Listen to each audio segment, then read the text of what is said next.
আমি এমন কাঁদা কাঁদছি রে উম্মত তোদের জন্য। এশার নামাজের পরে দাঁড়াইছি, ফজরের আজান পর্যন্ত আমি আমার মালিকের কাছে তোদের জন্য, উম্মতের জন্য চোখের পানি ফেলে কাঁদছিলাম। আমার এত চোখের পানি তোর দিল গলাইতে পারলো না।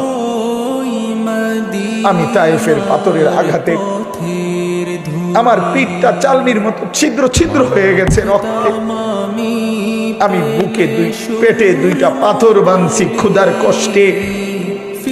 আমি উহুদের দান শহীদ করা রক্তে উহুদের ময়দানে পড়েছিলাম বেহুশ হয়ে। আমার ঘরের চুলায় 3 মাস রান্নার জন্য কোনোদিন চুলায় আগুন জ্বলে নাই। আমার এত চোখের পানি, এত রক্ত, এত ক্ষুধার কষ্ট, কিছুই তোর মন গলাইতে পারলো না, তোরে সেজদা দিতে পারলো না। এটা আমার সামনে কি আনলা? আমি এই আমল